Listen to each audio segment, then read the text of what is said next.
Woo! Man, all that wasn't piped in applause. That was coming outside my office. There are people trying to get in here to listen to this, but we didn't have enough room in my office to put them all on there. But welcome Alliance Nation, and very excited about this call because we have just some fantastic people on here to share with you, and the concept of duplication, association, edification is one of Andy Albright's key things that help affect growth and improvement in your life if you understand the context and what it can do for you. And I appreciate Andy and Jane allowing me to pour into you, whatever I have left in me. and everything that I'm giving you is everything that I've gotten from Andy Albright. So I just put my little Filipino blonde tip spin on it, and maybe you could relate to it, differently. But I can't be more excited to share the stuff we're going to have for you today. So hopefully y'all are, got your notebooks out, you got your pens ready, because we're going to lay it down. We are going to give you what you came for, and hopefully we'll be able to help you enhance your business and, most importantly, enhance your life, right? Your life. So what I'm going to do is I'm going to show you first kind of how everything's laid out with the concept. Because I think if you understand the context of duplication, association, edification, in the context of what we do in the Alliance, then I think you'll have a better understanding on how to, put it together for you. This is almost like a mind map. So if any of you are, versed in mind mapping, this will give you a really good way to put it together in your head properly. And then, so let me share this with y'all. All right. Okay, cool. So hopefully you guys will see that.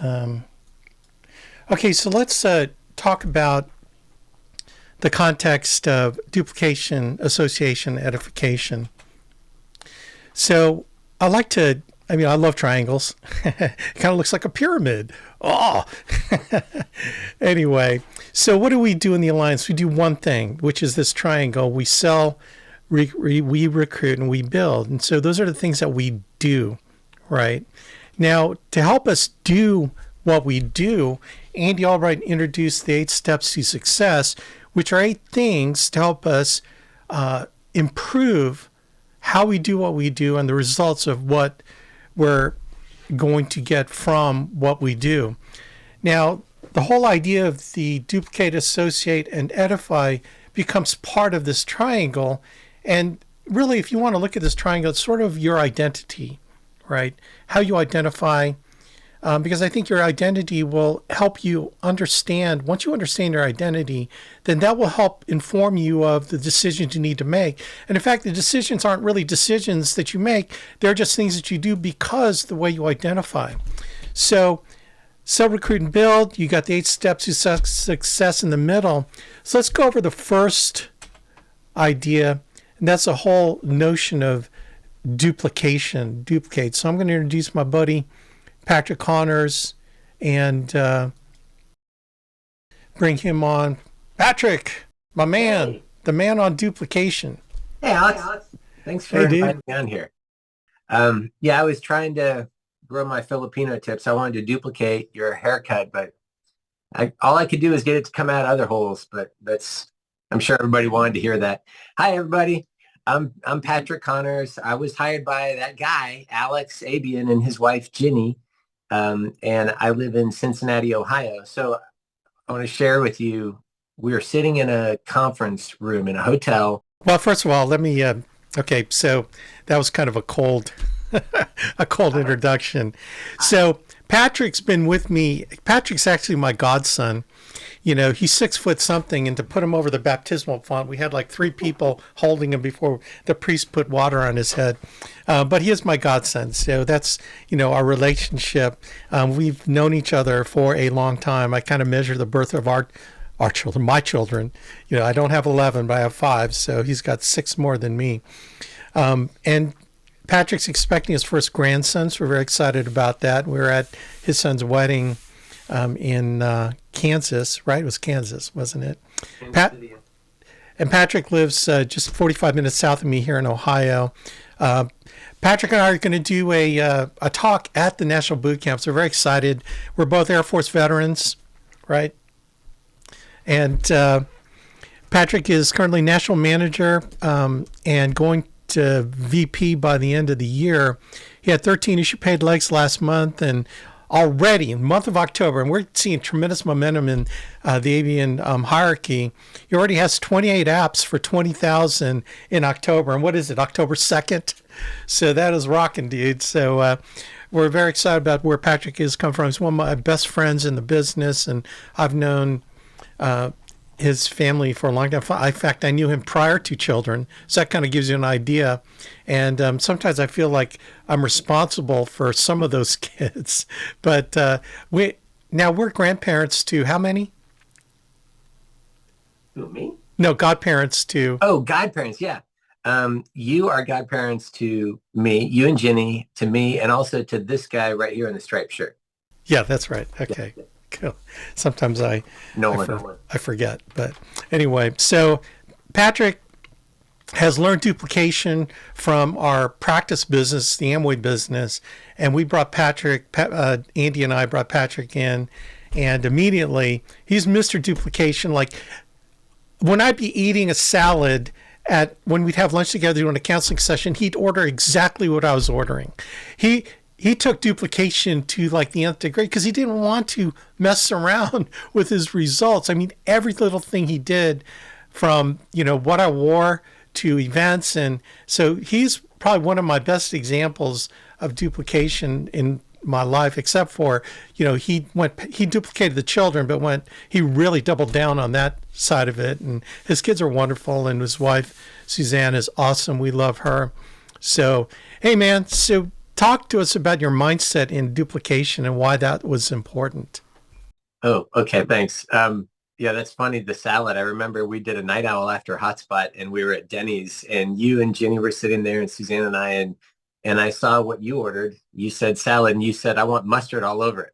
I'm like, I don't like mustard, but he's got a big team. He's got lots of agents chasing him. Maybe it's the mustard. I don't know. So I ordered the same thing. Jenny was watching me cracking up. She was like, you don't even like that, do you? And I'm like, not really, no. But if Alex is doing it, I want to do it. So I got like $100 from selling some soap with Amway. This is almost 30 years ago, guys. And Alex invited me to a conference, a quarterly conference. So I was going. Andy was there. Adam Katz was there. Fitz was there. I had to go. But I didn't have any street clothes. All I had was my military uniform. So Alex said, I said, what should I do? He said, well, how much did you just make? I said, $100. He said, come on, I'll go shopping. So he picked out my tie. He picked out my shirt. He picked out my suit, suit. It was $100. And then he showed me how to tie my tie. Like he gave me a book and said, here's how you tie. Cause like I wanted to do it just like Alex. So we're sitting in a conference room at a hotspot. This was at the Ramadan Inn. That's what he called it, up in the Ramadan, north of Dayton, Ohio. He's talking to a group of agents. And he says, imagine that you're on this side of a field and there's this giant field, way huge field. And you think you can see people on the other side. It looks like they're having fun. Looks like they're making money, making a difference. And they're like having a blast. And so you're like, I want to go there too. So you're about to start crossing the field and you see the sign that says, stop. This is a minefield. You will blow yourself up. But all those other guys and gals, they got there. They got to the other side. So you're like trying to figure it out. And so you get your binoculars out and you're zooming and you're like, hey, Alex and Jenny are over there. Hey, that's Andy and Jane's over there. And you're like, I want to get over there too. So you get your phone out, like, hey, how do you get over here? Is there a shortcut? And, they're always going to laugh when you ask that question. I mean, if you're asking Stephen Davies, if you're asking Adam Katz, is there a shortcut? They're just going to laugh. They're going to be like, no, it's going to take time. It's going to take energy and it's going to take a ton of effort. So you're like, okay, it's not a shortcut. Man, I want to get there. My dreams are on the other side of the field. And so they said that, listen, there's not a shortcut. And this is what Alex said, but there's a secret. I'm like, okay, what's the secret? He said, look where our footprints are in the field.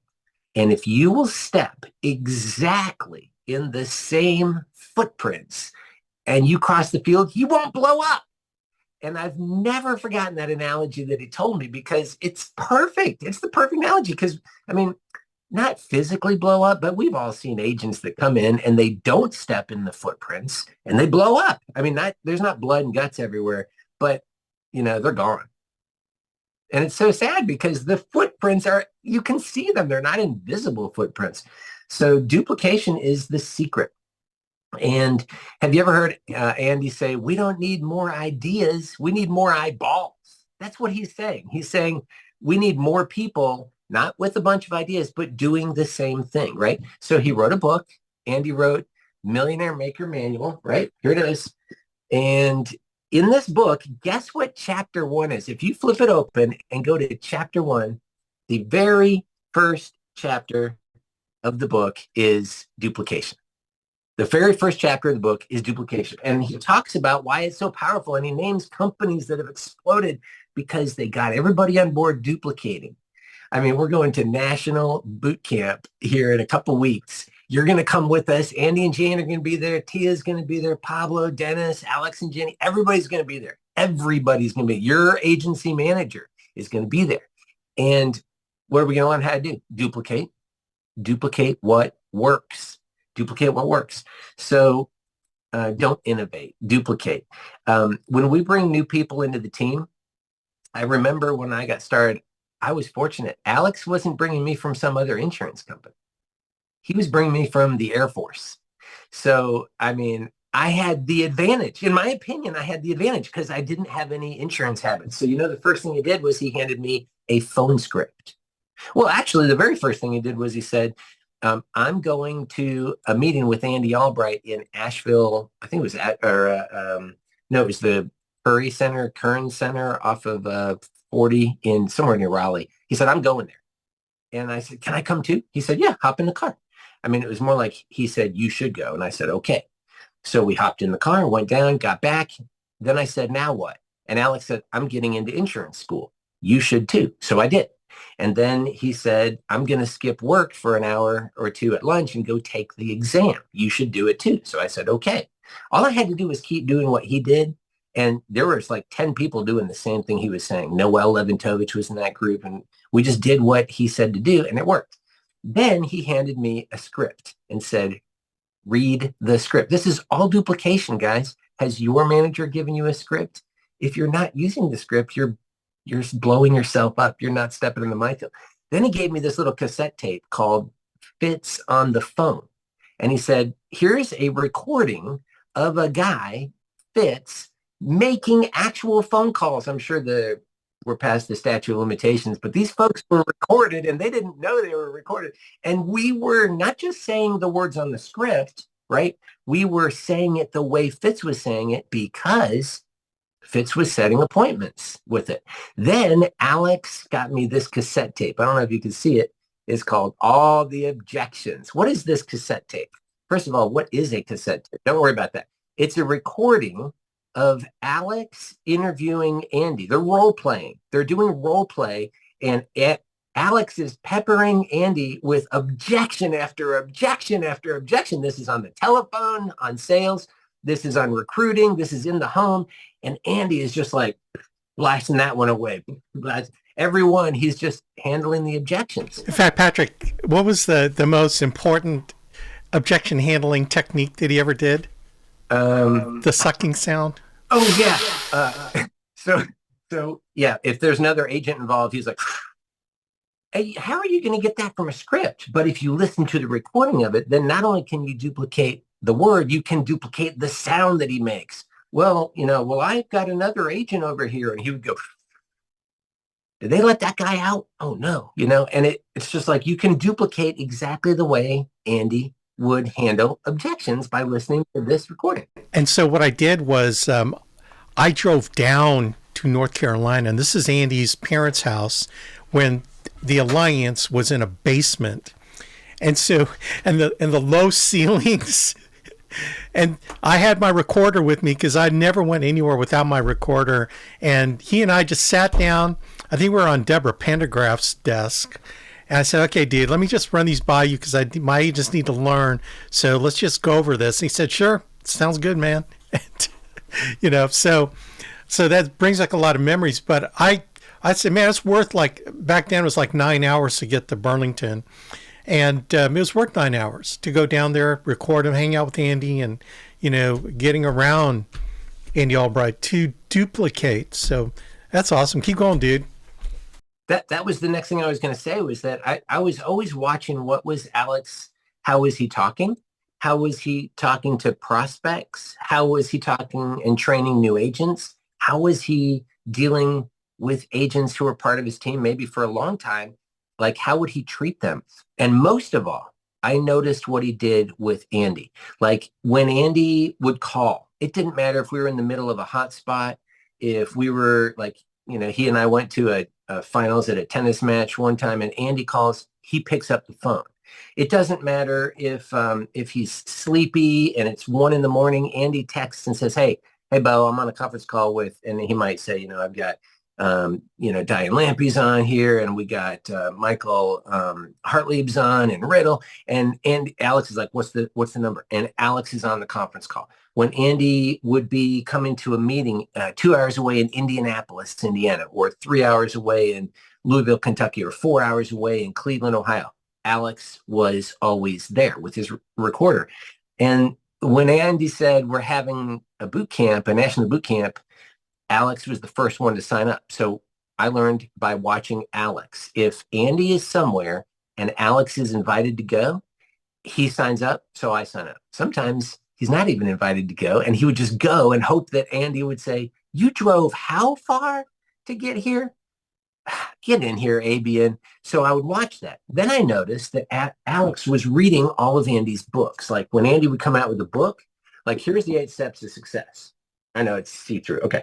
So 8 steps to success. First thing Alex did, he went to the table of contents, Chamber of Commerce, and he wrote down the 8 steps and then read through them. And he used this book, the 8 steps to success, for all of his hotspot training. And then I noticed something, that whenever someone would ask Alex a question, like a new encounter, Dennis, that he had never heard before, he'd say, good question. Let's see what Andy says. Let's do what Andy recommends. Then after a while, I noticed sometimes people would bring him a question that I knew Alex knew the answer to already. You know what he would say? That's a good question. Let's check with Andy. And so what he was teaching us was, if we duplicate the person who's already made it across the minefield, if we go the same way, we'll make it across too. And so it's like one of the greatest examples Alex could ever give me shows me how to teach or to treat and respond to his upline. So that's what I have on duplication.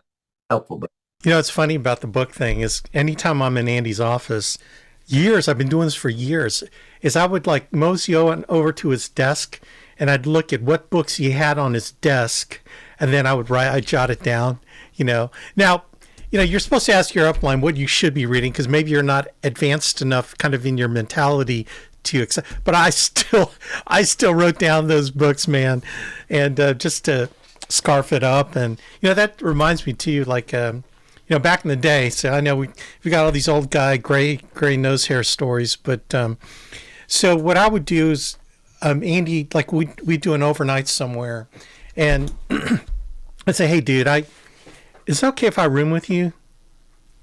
And back then we were doing that all the time, just to bunk up with each other, save money. I know Adam used to do it all the time with Andy, and it was like, man, here's my chance to get around Andy. So I'd ask Andy all the time, hey man, can I, share a room with you? And he goes, yeah, sure. So I'd be on the couch or whatever.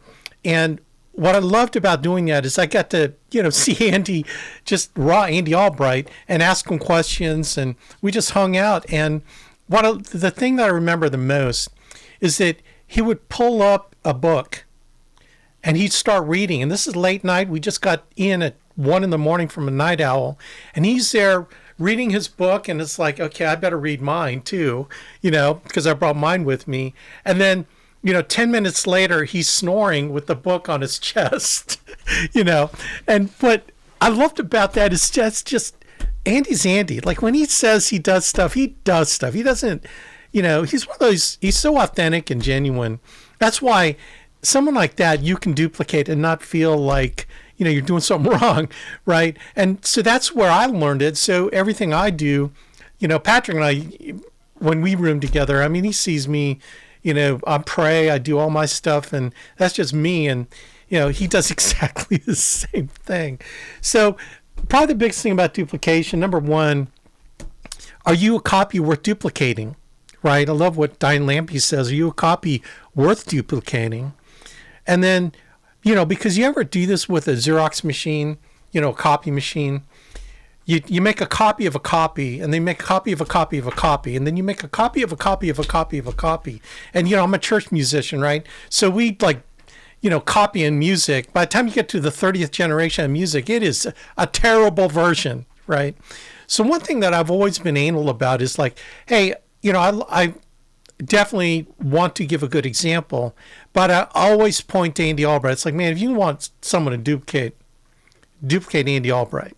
He's the one. I always edify Andy, and here's kind of the interesting thing I hear from folks is when people tell me, Alex, the only reason I'm in the business because of you.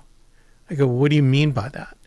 It's like, well, I dig you, man. You're blah, blah, blah, whatever they say. And I go, but he goes, the Alliance and Andy Albright. And it's like, well, what do you mean by Andy Albright? He goes, well, blah, blah, blah. They say all kinds of crazy stuff, whatever it is. I say, well, that's interesting because he's the one I learned from.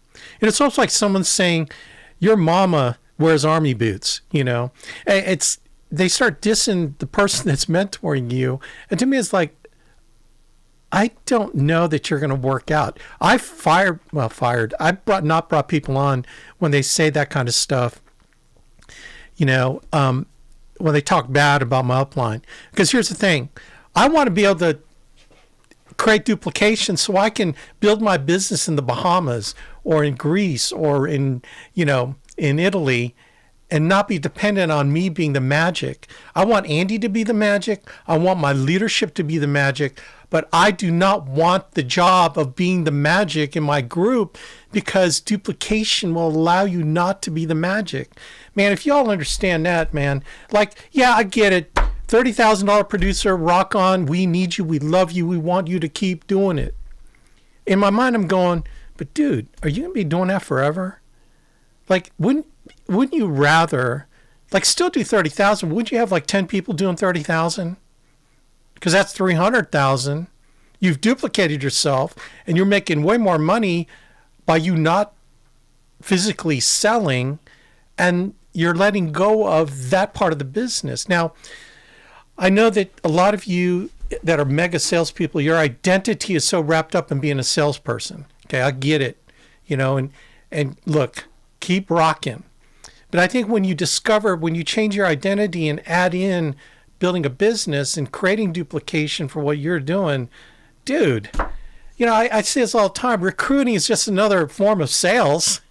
If you're great at sales, you should be the best at recruiting. It's just translating that activity into another type of activity, right? So I think some of our best salespeople can be some of the greatest recruiters. So I think when going back to the triangle, let me go back to the triangle. Duplicate, baby. It's part of what we do. We sell, recruit, and build. Duplicate is the magic. So these duplicate, associate, and edification, let me give you a better term for it. It's the glue that keeps your business together. It's the glue that keeps you together, right? So duplicate, associate, and edify. Think of it like glue, like your business it's like the gravity of keeping your business together. If you don't have the gravity, things start floating away, right? Duplicate, associate, and edify is the glue that keeps your business together and will keep your business going on and on and on and on, right? It'll give you longevity in the business. All right. So, Rockin' Patrick, thank you so much. I hope you're not putting mustard on your salad anymore, but Anyway, part of that too was testing him. I remember I did it just for fun, and you did exactly like I thought you were going to do it, and you did it. It's like, oh my gosh, he was totally duplicating me. So anyway, all right, so let's go to associate. So we got associate. So I'm going to bring my buddy again. This is the glue, so we're talking about glue. I'm going to bring my buddy Pablo Troncoso. Pablo's, I've known him for a while, but he's really joined us part-time, March? Just kind of part-time, and you've been starting to pour it on. In fact, he got really enamored with the building part of the business because he saw, wow, I mean, you guys have this building platform that's awesome. How do I do that? I love those questions, because Pablo's more of our kind of retirement planning approach. He does a bunch of IULs and annuities, and he's written like over 40 grand so far, part-time in IULs and the annuities, 250,000 in annuities, and he's, again, every week he's pouring it on. So we expect Pablo, and he's building a team too, and his team is doing some crazy stuff. So, we expect Pablo maybe October really to be an agency manager qualification, possibly qualified agency manager. Very excited. And when Andy goes, whenever he asks me, who you excited about, immediately I think of Pablo Troncoso, his wife Andreina, sorry. And Pablo is like turning into a really, really great asset to the Alliance team and to my team. And we've created he's a brother in Christ, and so we've got that we share tremendously. So Pablo's had various backgrounds. One of his biggest experiences being a John Maxwell coach. And so he's got that success mentality already. He does some great things in the mortgage business, has a tremendous background. So it was really kind of a shoe-in for him to join us and to, enhance his skills in retirement planning. So let's talk about association with Pablo Troncoso. Pablo. What's up, my brothers? So tell and introduce yourself to the Alliance Nation. They're going to see you at National Boot Camp. So give them a load of the Pablo Troncoso story. Yeah, well, I'm honored to be on the call, Alex. I'm pretty new, right? As Alex mentioned, so I'm sure there's others certainly more qualified to share on this topic. But I just love being a part of this team. I love getting to associate with guys like you. Certainly with the spouses like Ginny and just the value, and it's so amazing to see how much is possible. And really, if you just take this, the A out of DAE, right? DAE, which I was like, what is he even talking about? The light of day. I had no. And so I started watching some videos, and I'm like, oh yes. It's funny. I literally looked up, what does light of day mean? And in the Cambridge Dictionary, because I'm a scholar, who passed with 2.3 and 2.3 GPA. It says when something sees the light of day, it appears for the first time. And I was like, that's called an aha moment. That's called an aha moment, right? And when you're like, that's what I need to be doing. And so it's an honor to be here. And I think. Hey, without association, it'd be the light of Delaware. No offense to anyone that lives in Delaware, but that's why we need to associate. So go ahead, Pablo. Hey, I love their beaches. And by the way, I'm out here in Maryland. So if anyone out here is in Maryland, connect with me. Let me know. We want to start doing hotspots and things like that. But and I do love what Patrick was talking about. Being I want to be a copycat. I want to become the best copycat, right? Like I was a good copycat in school, and that was not the best place to be a good copycat.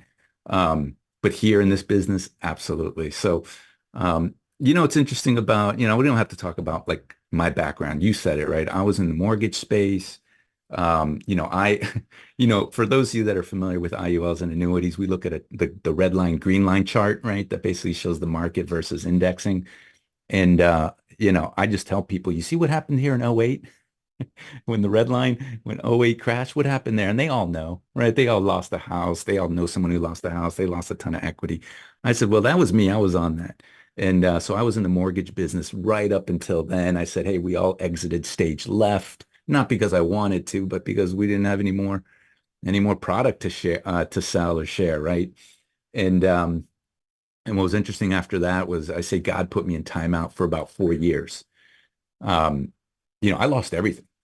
I lost everything. I lost my entire portfolio.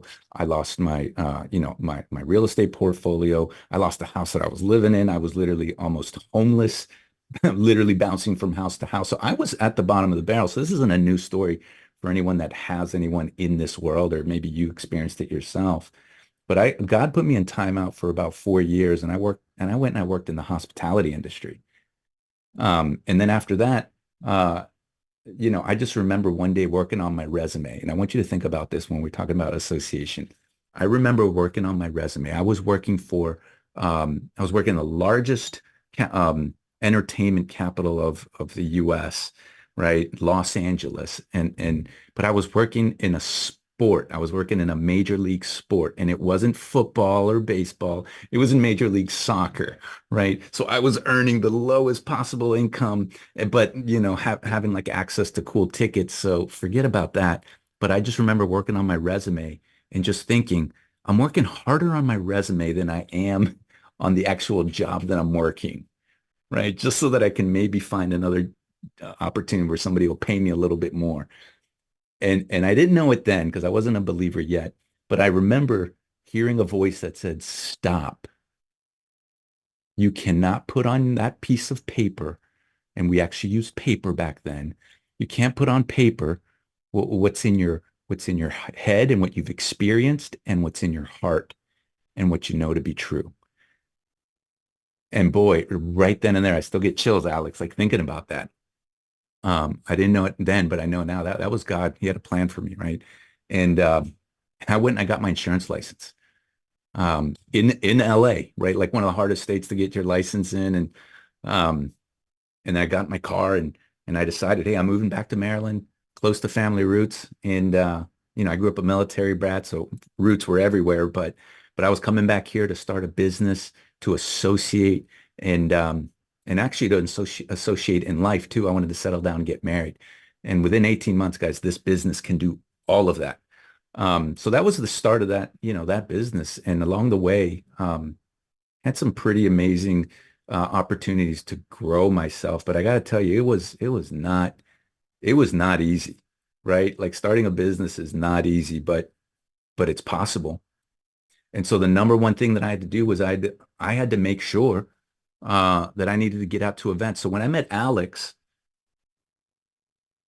I met you probably about a year ago, and we were, I was dabbling in some other businesses, and actually we got introduced through an associate of ours.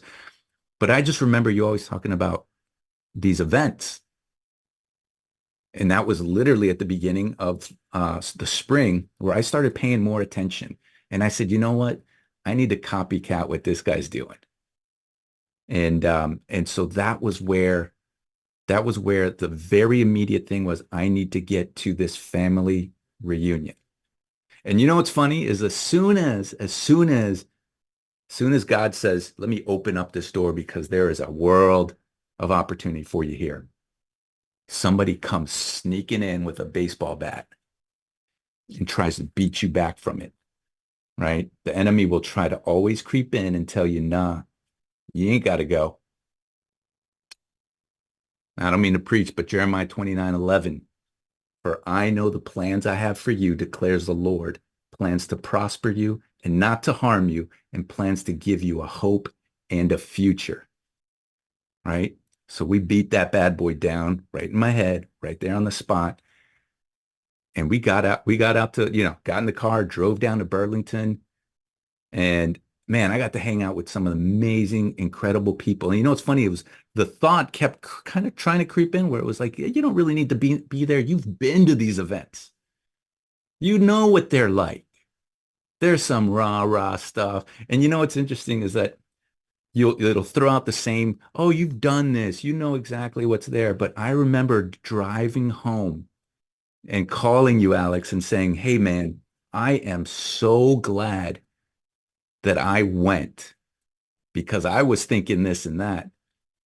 But I never realized at this point in my life how important it was that I needed to see this at this exact moment. Okay.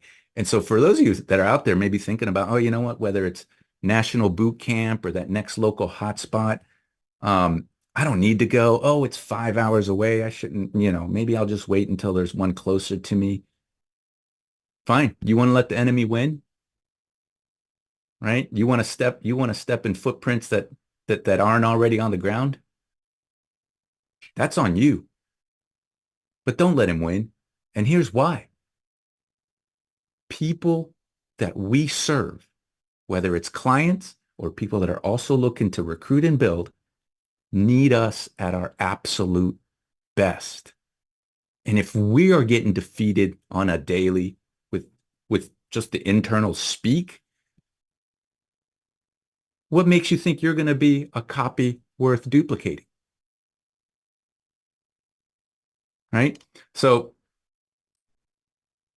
I mean, Alex, just a couple of weeks ago, we were out in Dallas, right? Yeah. Yeah. And what's funny is, I didn't really have to sell Dallas. I mean, you were practically signed up the same time I did. I mean, it was like kind of a no-brainer, right? You didn't really have to make too hard of a decision to go there, the estate planning seminar. No, man. The only thing I had to decide was, so here's the thing. You want to find out how quickly you're uninvited to dinners, not only, in certain parts of the world, not only tell them you're Christian, but then also tell them you're vegan. Well, guess what? That's me. Okay. So I've got about this many friends that I eat with. And by the way, that was for health reasons, right? I'm a diabetic. It's part of my story. Maybe not part of yours, but hey, come on in. Whole food, plant-based. So the funny thing was I got to decide where I'm going to eat, right? Because I'm going to the Texas. Come on. Like there literally was nothing there to eat that would meet, even like the green beans. I'm like, I ordered green beans and it had like chunks of meat all in it. I was like, I gave it to Kyle. I'm like, here you go, Kyle, man. I bought you this. Yes, of course. I know I went to the barbecue places, but hey, I wasn't gonna deny that from my brothers because I'm weird. But anyway, yes, we were there, and what an amazing. So here's the deal: we talk about association. Not only did I get to sit in with like Belle and get to hear like the amazing training that her and everyone else that put on in person in a room full of people that wanted to learn and do the same exact thing. You ever walk into a room and just say, these are my people? You ever walk into a room and feel that, right? Like, hey, for those of you that go to church, like, I know, hey, these are my people. You walk into your men's group, you're like, these are my people. That's what you feel when you walk into these rooms. These are my people. And if you don't have a these are my people moment, find one. And I guarantee you, like these kinds of events that you associate with others, you will find these are my people rooms. Okay. And they're everywhere. Like you could literally go on Facebook and find groups of people just like you. And not only just like you, they want to learn about what you're doing.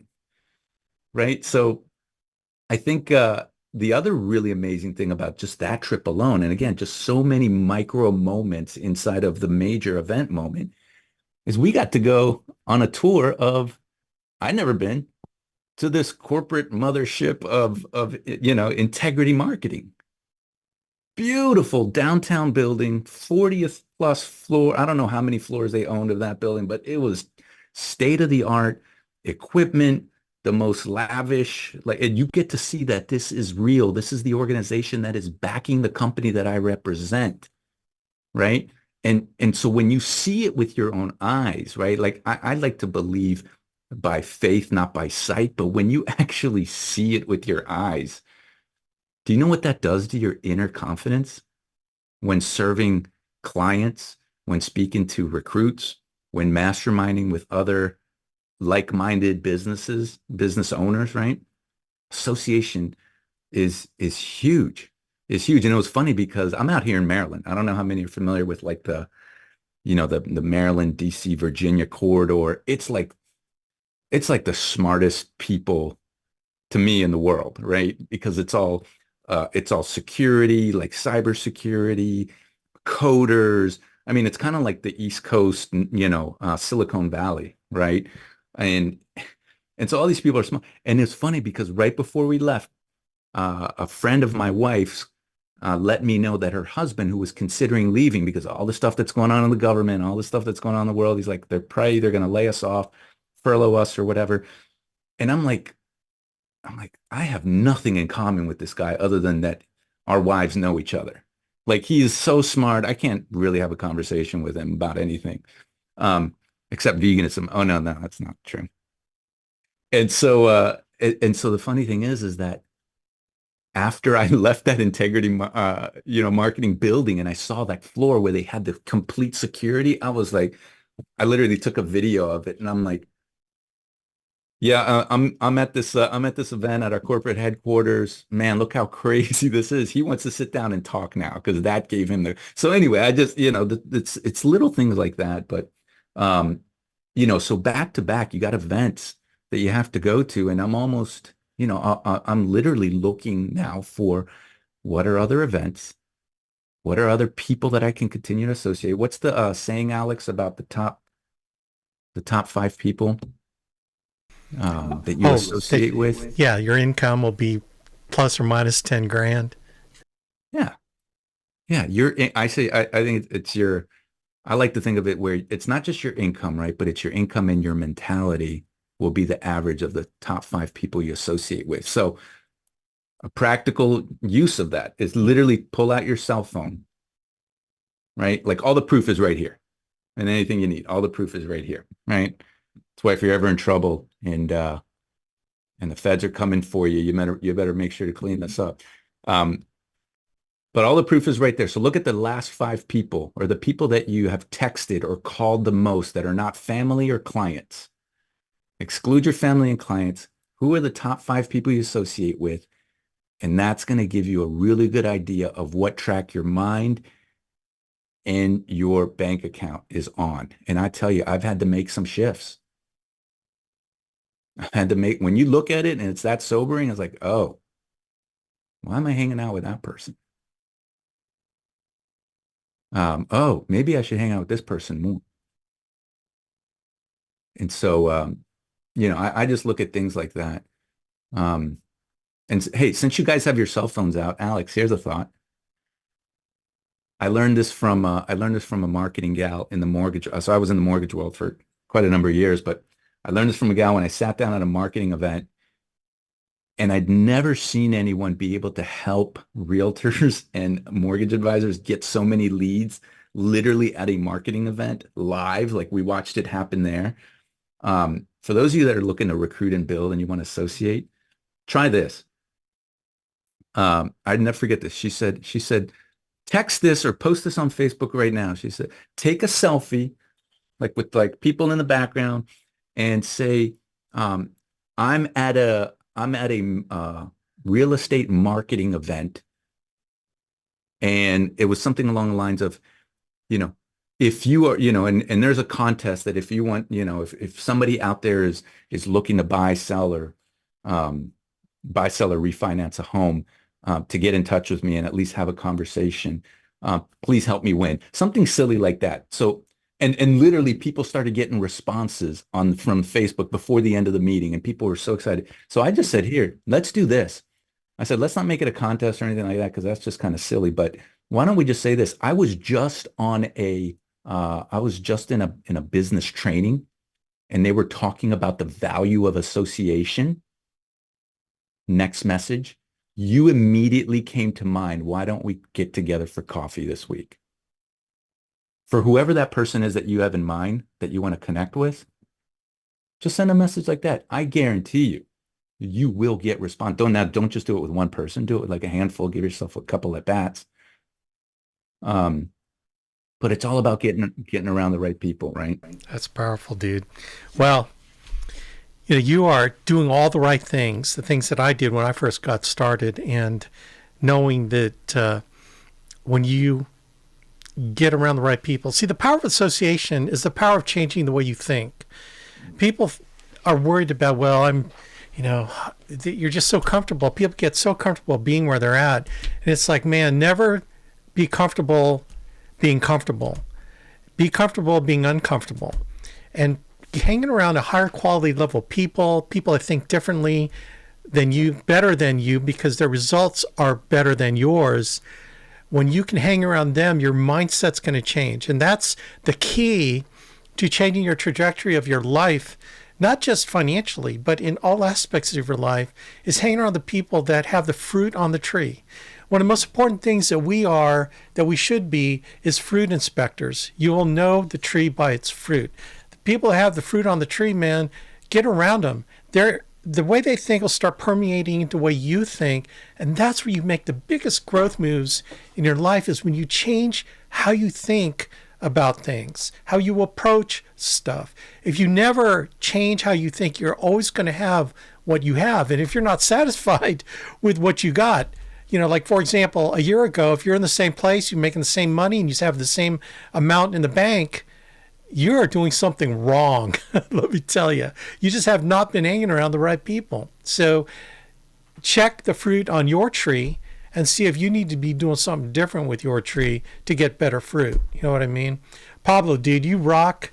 And can't wait to see you at National Boot Camp. And man, that was pretty powerful stuff, dude. So anyway, awesome. Okay. And shameless plug. We got a St. Louis event tonight, October 2nd at 7 p.m. Leventovich sent this to me. So, hey, shameless plug. Hotspot St. Louis. All right. Anyway, so let's go to the triangle, to the pyramid, and let's introduce our next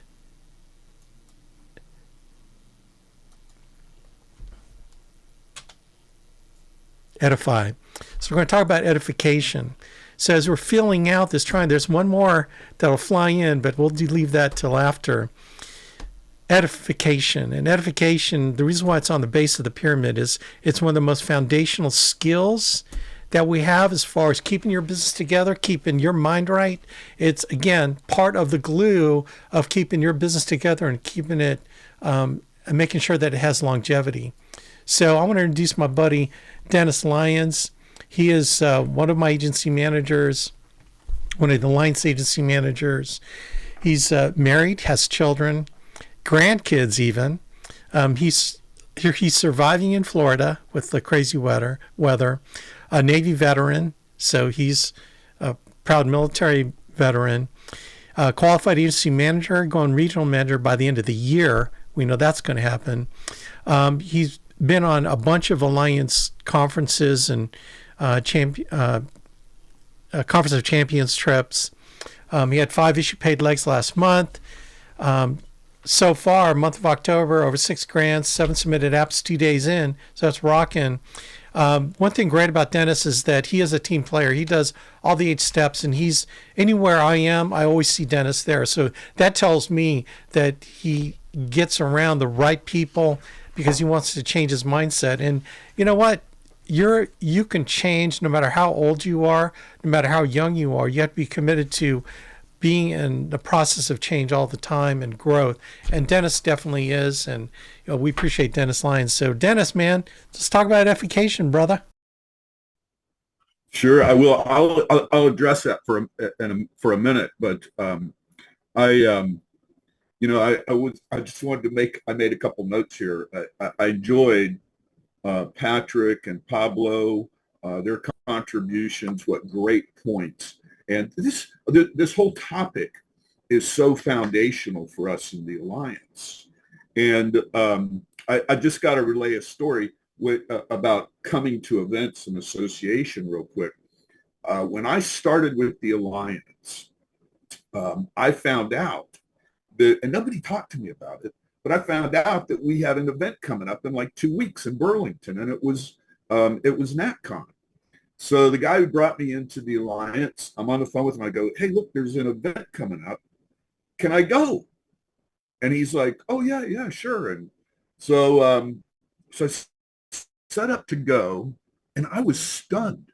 I've been to a lot of events. I've been in marketing and big corporations and on, and I've been to a lot of big events. And I really didn't have I didn't have the right expectation of what the alliance brought to the table. And when I got to Burlington and saw the people and saw the facility, our home offices, I was stunned. The event was incredible. And my first day there, we're taking a break, and I was walking up the hallway to a bathroom. And ahead of me, 30 feet down the hallway, is Andy Albright, and he had like 6 people beside him. You may have been one of them, Alex. But it was like six of his buddies, and they're walking along talking, and Andy looks over his shoulder and he sees me, and he keeps walking, and then he stops, and he turns around and he beelines it back to me. As he gets close to me, his hand's coming out, and he's like, "Hey, Bo, I'm Andy Albright, right?" And I'm like, "Buh." And I shook his hand, and that impressed me so much, that one act. And it established for me an understanding of the support, the way we try, the way the company from the top down is taught to strengthen people, to support people. And I started to see that. Alex, I saw it in you. I think you and I met that event, probably briefly, but I've never seen where you didn't exemplify the same types of characteristics. You talk about duplicating those things. Man, you're supportive, you're compassionate. I don't care if it's a business issue. I don't care if it's a personal issue. You guys, Patrick, same way. We were talking about something new in my life that's a challenge. And he's been like, "Hey, buddy, I'm praying. I'm here for you. How's this happening? Are you okay here?" And we had a call last night. And I'm reached out to by other people, including Andy and his wife, on a regular basis about some other personal issues I won't go into. But you think of those characteristics being modeled for the company top down, and it's not just hot air. It is sincere. And it's incredible to me. I've been, I got my insurance license back in. Now, you said, I was in the Navy. I did airborne reconnaissance. I love my military time. But other than that, I've been an entrepreneur my whole life. I've had different businesses, some of them very successful at times. Then technology changes and the world changes and things change. And I've made some good decisions. I've made some bad decisions. About 2004, 2005, I got my insurance license in Florida. And I still had multiple businesses going on. 2 of them I was getting ready to shut down. And I actually was able to sell them to partners, started doing a little bit of insurance, but one of my major corporate clients was after me, come work for us. So I did. And then Pablo ended up living in Northern Virginia. My home's in Florida, but I ended up living in Northern Virginia. I was a national manager for a very, very large corporation. I did a lot of work between the corporation and the federal government. And over time, I was always prepared, and I learned that in those circumstances, no matter what you did or what you brought to the table, people are sitting there. Nobody's edifying anybody. Nobody's going, here's our senior vice president. He's a great guy. No, here's my senior vice president. Right there, shake hands. Okay. That's it.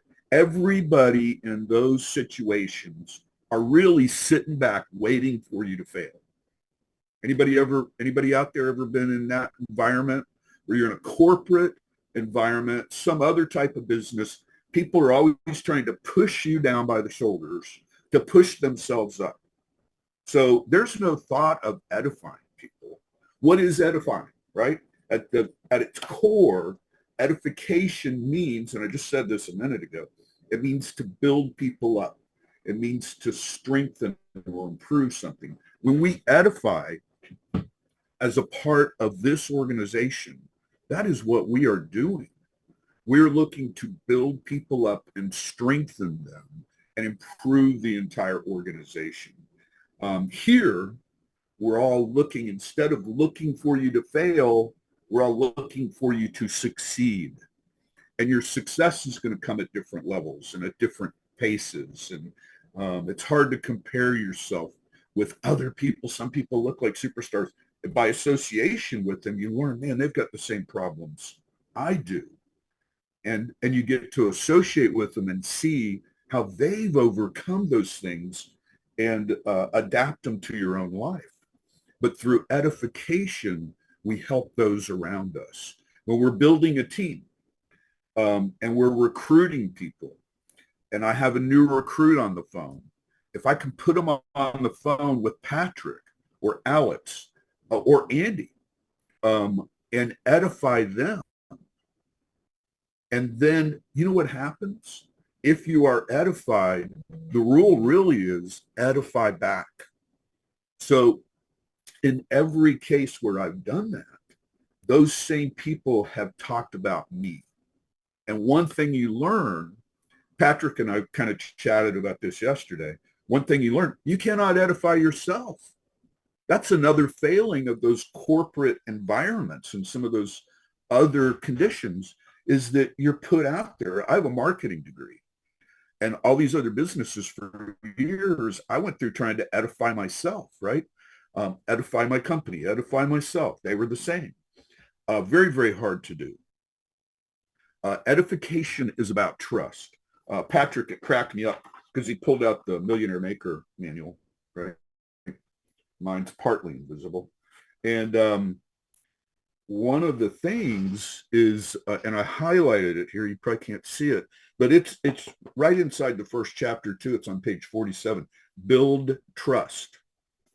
And so we use edification to build trust when we're, and I think of the triangle that Alex has shown, right?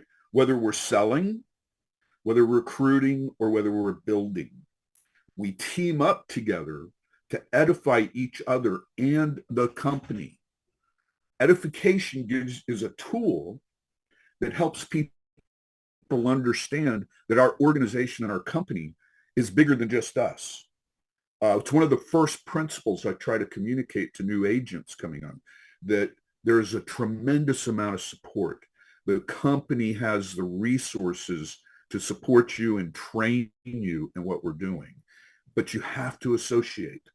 You have to you have to be involved in the company on a daily basis. You should be, and you have to be engaged in edifying other people who will support you. You know what happens when I'm on the phone with Patrick or a call, and he'll edify me or somebody on my team.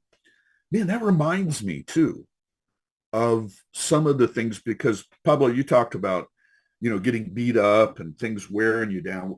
They do me. I'm sure they do all of us at some point. We all struggle with that. I remember I was sitting in a conference or a small meeting. I think there were, 10 of us in a meeting with Andy. This was a couple years ago. And we're talking, and I said, Andy, I got a problem with this, and I got a problem with this, and this is my problem, and this is my and he's looking at me, and he goes, me too, Bo. Right? But then he started edifying me. He started edifying me. And man, it reminded me where I had come from and where I was when I came to the Alliance. And the way I lost that job with this big company where I made great money and great benefits and had all this authority and responsibility, no freedom, was very damaging to me. And when I came to the Alliance, I was pretty broken. Pablo, I think you communicated that same kind of thing. I was broken. And I've told Andy this. I look at the Alliance, and man, in a lot of ways, because because of association, because of duplication, and because of the support, people actively looking to build me up and strengthen me, man, that's healed me. That has healed me in so many ways. And I think that because we don't participate in that process, each of us individually as agents or wherever we are in the company, if we're not participating in that process, we are missing a major benefit to what we do, right? I was joking with Patrick again a couple nights ago, and I'm like, you know why this is such a natural for me? It is because basically I'm unemployable. I'm just unemployable. And some people learn that when they're 20. Some people learn it in their 50s, right? I don't have to worry about that. And I have people who look at me and remind me almost every day why I'm doing what I'm doing and why I can do it better and what I mean to them. Edification is a tool in the way we use it. So we need to learn to be intentional about our use of edification when we're talking to people and how we use it again to strengthen and build up our organization, which means our company from the top down. That's modeled for us perfectly between Alex, Andy, Alex, Patrick. I know lots of other people in the organization. I was texting with Andy Riddle yesterday and some other people, awesome people that are focused on helping to build up people in this organization. So there's skills, there's things you need to learn about how to do it. You're not going to jump in at first. You're going to go, oh, what should I talk about? But I like to edify up and I like to edify down. By that, I mean, if an agent calls me, I'm calling me all the time, whether they're on my team or other teams or anything, I might not even really know them. But you know what I do know? I know if they're in a home with a client, they're the best agent in that home for that client right now. And that client needs help. And I'm going to help that agent and I'm going to help that client. And I'm going to edify that agent downline or that new agent. I'm going to edify him. Patrick, if you were in a house and called me up for help, even though you're upline from me, I would, in that case, kind of edify down and say, oh my gosh, I'm so glad you've got Patrick there in the house with you. I do this every day with agents. And I'm going to speak to the client and tell them these things and edify the agent who's sitting there in front of them. What does that do? It strengthens that overall perspective at the core of the client regarding the transaction. We try not to be too transactional, but regarding the transaction they're getting ready to do. It strengthens their resolve to keep the policy for a longer period of time. I think in general, at its core, it builds up everything that we're trying to accomplish.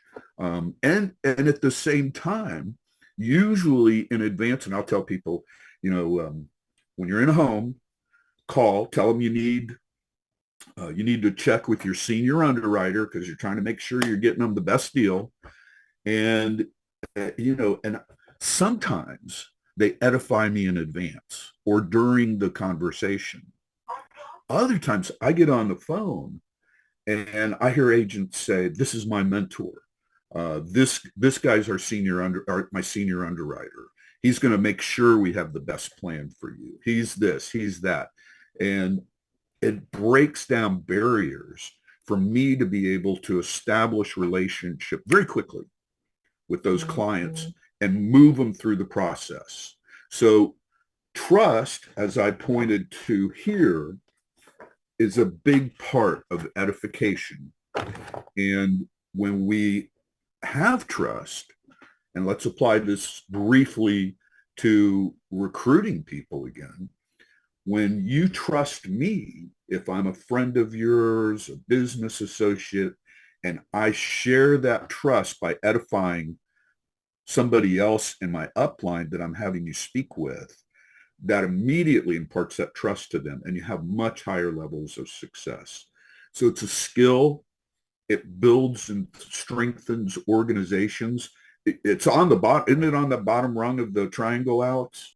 Yep, it sure is. Foundation. Foundational. So think about it. A lot of times it's easy for us to skip over it, but think about it. Edification is a way to speak life into people. Again, that's biblical. We want to speak life into people. Edification is a way to do that. Speak the goals you want them to realize. That's awesome, man.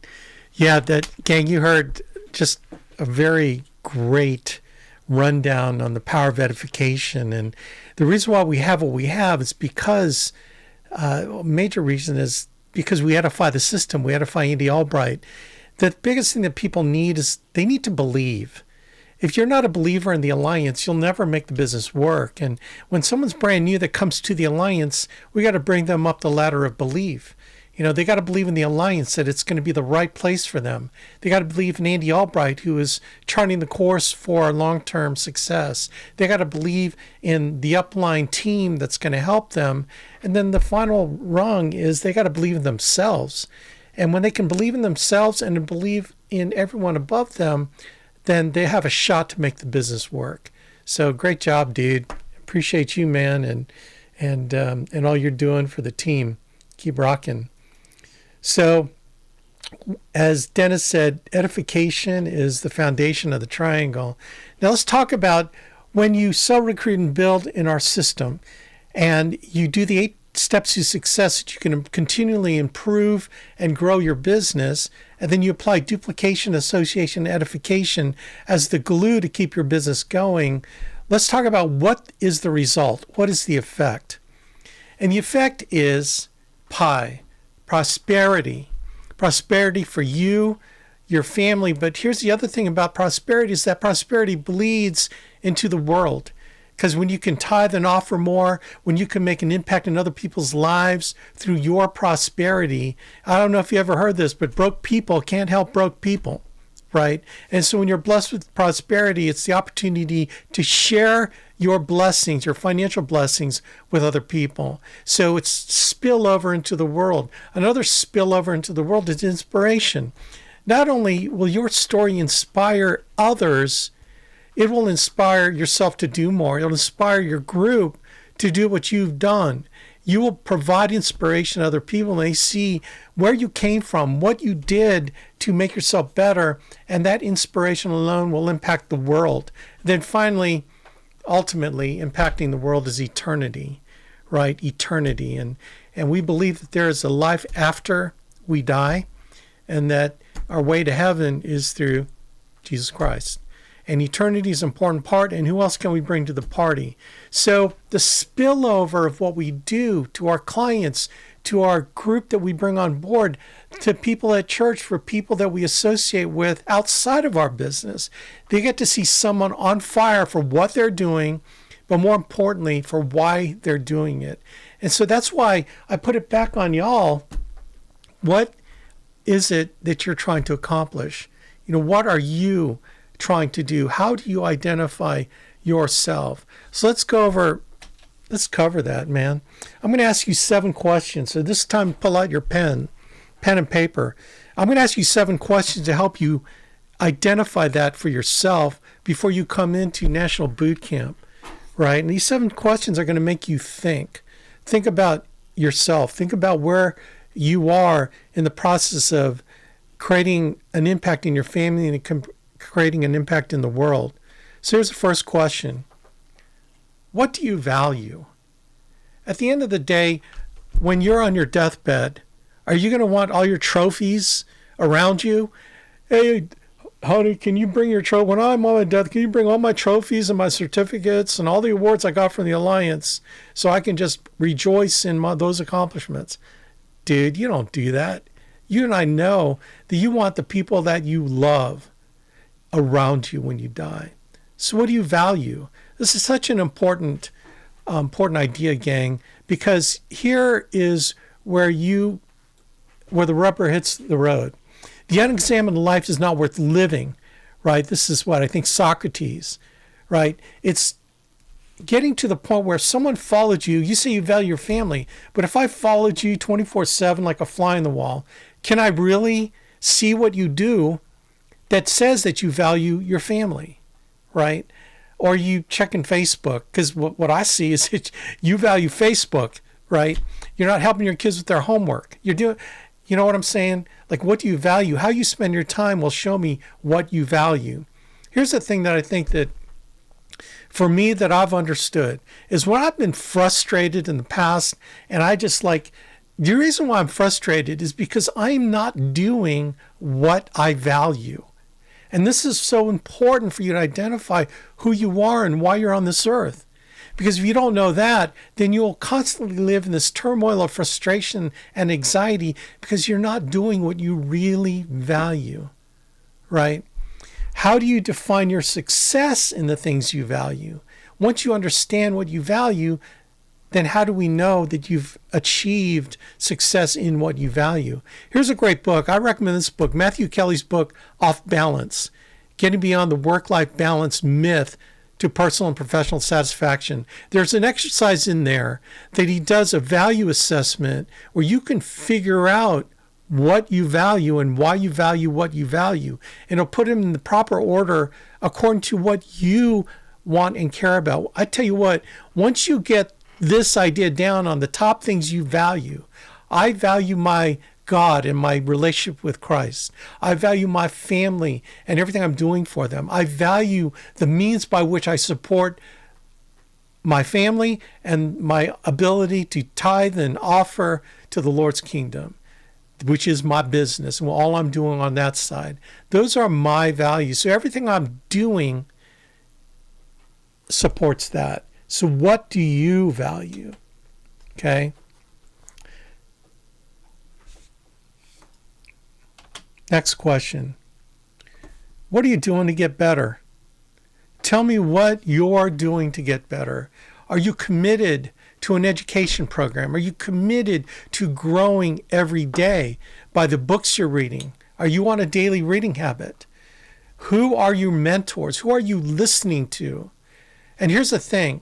You either have mentors by choice because you know that they've got the fruit on the tree and then you do everything you can to get around them, or do you have mentors by accident? Mentors by default, because the mentors by default are the ones you got to be scared about, because those are default around the friends and family that have kept you broke because they've kept you in the same mentality that you've been on. Man, you got to get away from those people and get around the people with the fruit on the tree.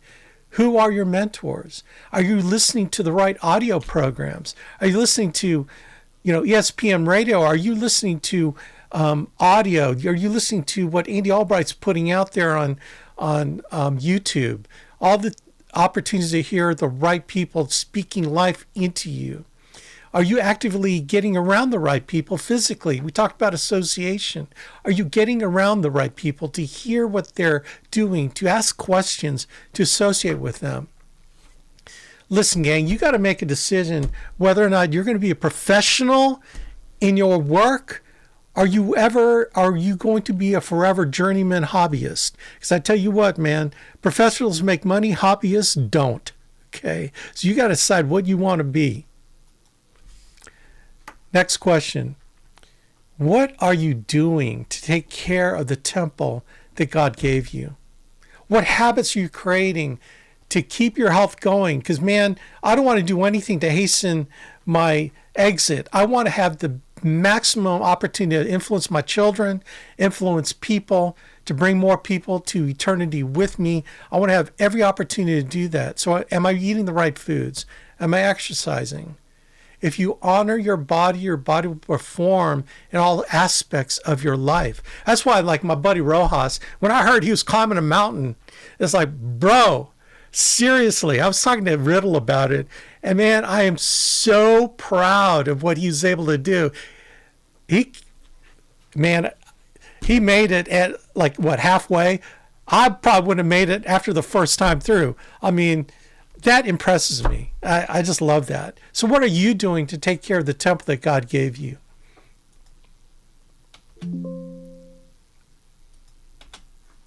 Next question. This is a serious one. Do you have the drive to work your butt off? Here's the thing. Are you so committed? And do you value what you value? Tell me you value something. Do you value it enough that you're willing to give every ounce of energy that you have to it? Are the things that you value worthy of working your butt off? Because if you're not working your butt off towards the thing that you want and care about in your life, then, man, I seriously question that you really value that. Or do you value laziness? Do you value not being productive? Right? Are you willing to work your freaking butt off? Are you willing to put everything you got in the race so that at the end of your life, you can say to the Lord, Lord, I gave everything I had. I gave every ounce of energy to the talents you gave me. And I want him to say, well done, good and faithful servant. That's what I'm working for. Are you getting the right advice on how to work in what you need to do to get what it is you want? Again, this goes back to the mentorship aspect. Are you willing to work your butt off? Do you care enough? Do you want it so bad? This is the classic Andy Albright want to. Do you have the want to put every ounce of energy in doing what you need to do to make the things you value in your life happen, right? Next question. Here's the thing that I love this question. What is your game plan when things don't work out the way you want? You know, like Mike Tyson said, everyone has a game plan until they get punched in the face. Here's my question for you. Do you have a game plan after you get punched in the face? You know, we all have this great idea of what we want the Alliance to do for us. What we want to get back from the Alliance. We want to make a lot of money. We want to make a difference. We want to help families, etc. But when it comes down to, well, you know, what top agents are doing, they're investing $500 to $1,000 a week in leads. Well, I don't know if I can do that. It's like, it's not a question of can. Would you be willing to? Well, I don't have the money now, but would you be willing to get to the point where you're doing that? Because everyone started with no money. Everyone. But then they built their skills, they built their business up to the point where they can invest that money and get the massive return on investment. So when you buy $250 worth of 50 bang bang leads and you go through all of them, right? And you say you're duplicating, but you're not really following the script and you get nothing out of it. Are you going to go to your upline and say, these leads suck, right? These leads suck. I quit. My question for you is, why don't you take responsibility and ask a different question? See, this is the power of asking the right questions, right? The right question is, man, I didn't get anything out of those first 50 leads. Andy, what am I doing wrong? I know that other people are doing it. I must be doing something wrong. And this is submitting your ego to someone who wants to help you. Remember, we don't make a dime until you make a dollar, so we'll never hurt you. We'll never give you bad advice, right? So what is your game plan when things don't work out? What is your game plan when you get that big chargeback that wipes out all your commissions for the week? Because it's going to happen. It's happened to all of us. Trust me. So what are you going to do? What's your game plan when you get punched in the face?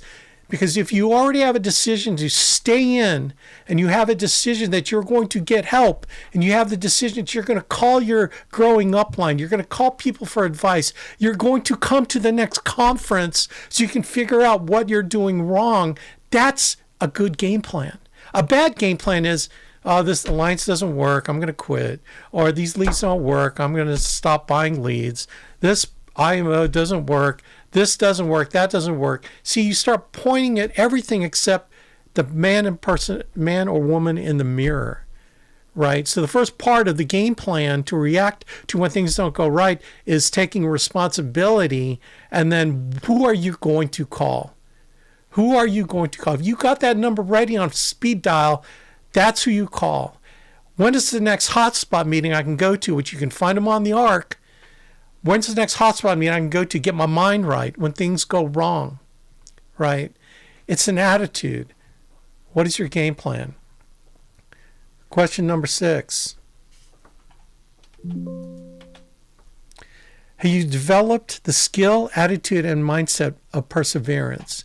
Everything that I just talked about is the idea of perseverance, right? Perseverance is a virtue.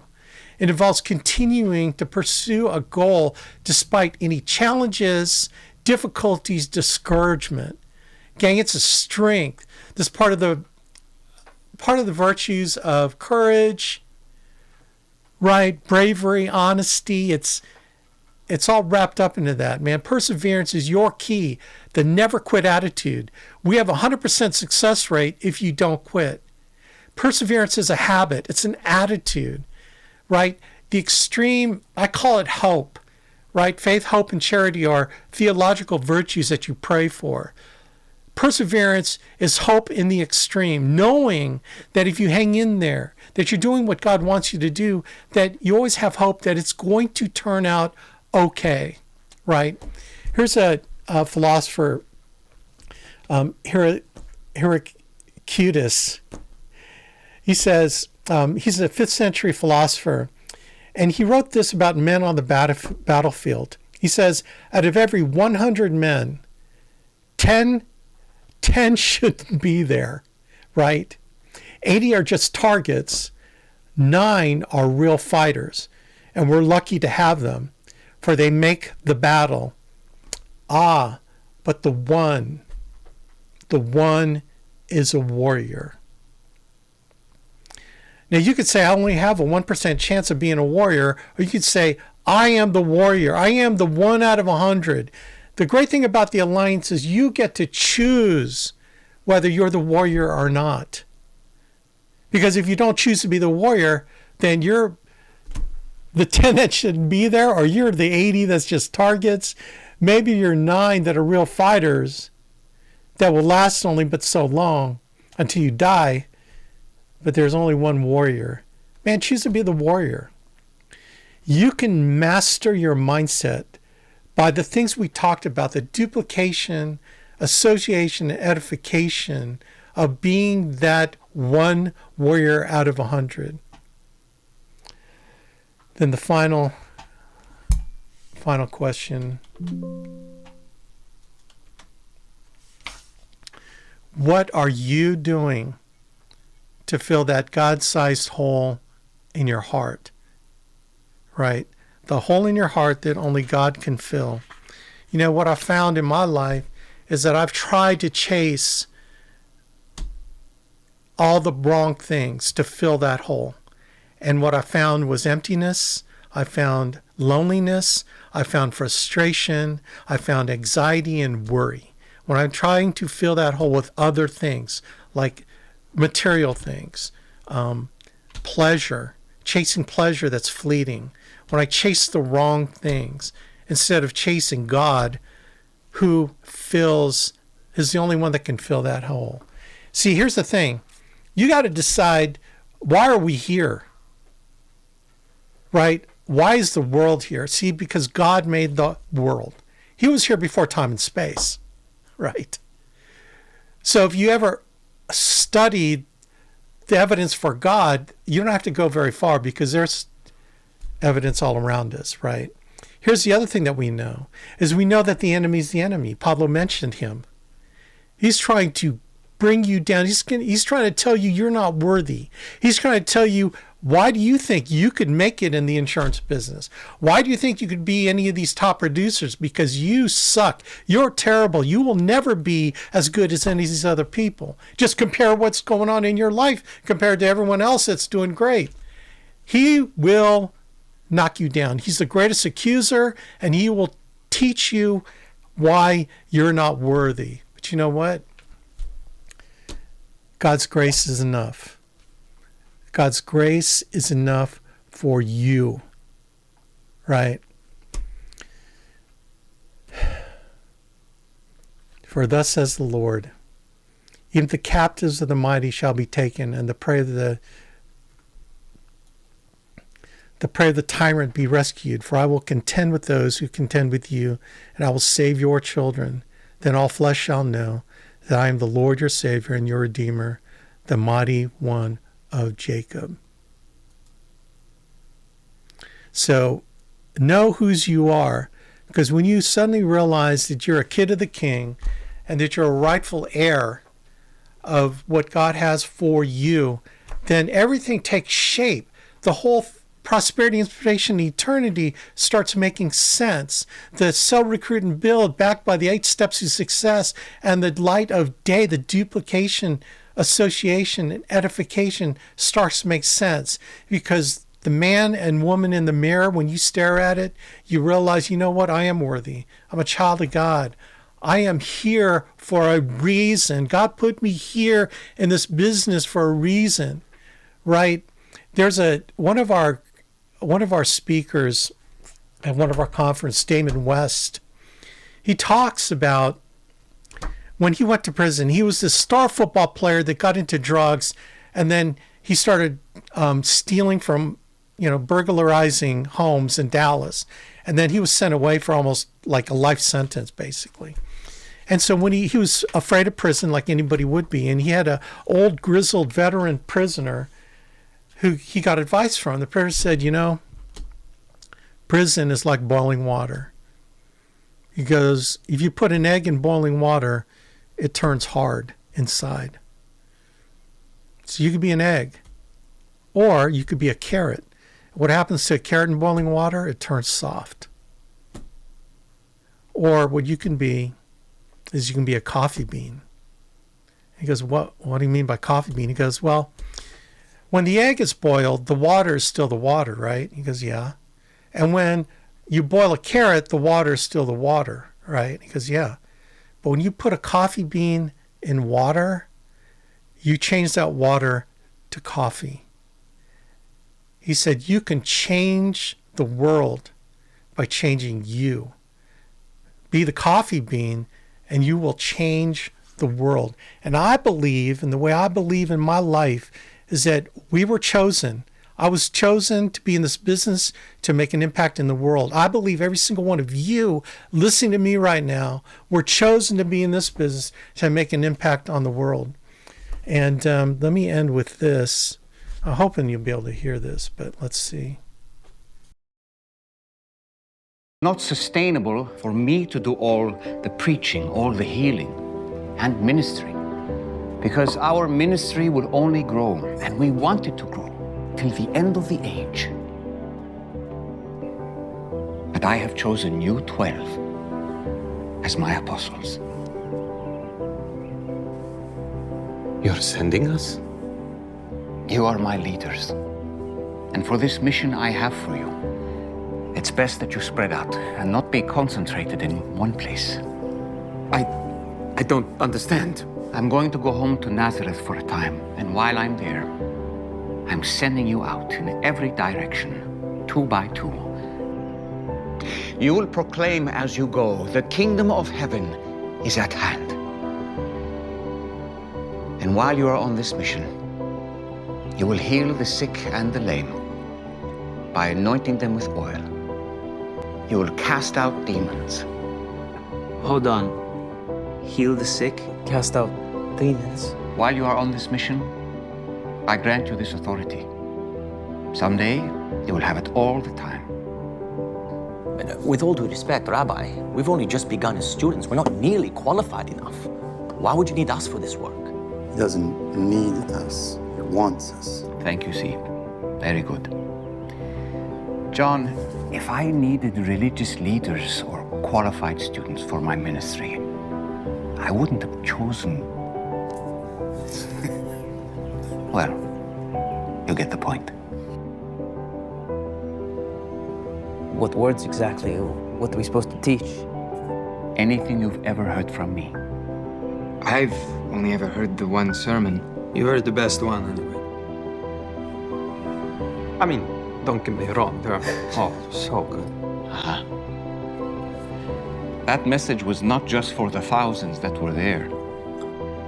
It was for all who will hear it, from now until the end of the age. How will they know it, you ask? Good question. Thanks for asking. You will tell them. And the places you will go are places I will soon go. So you are preparing the way for my arrival and helping ensure that more people are ready to hear the good news.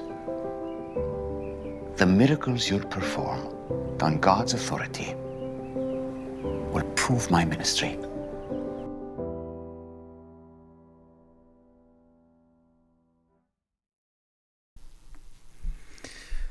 All right, gang. You were chosen. I was chosen. Now it's time to step up and perform, because you got bigger mission than just this world, right?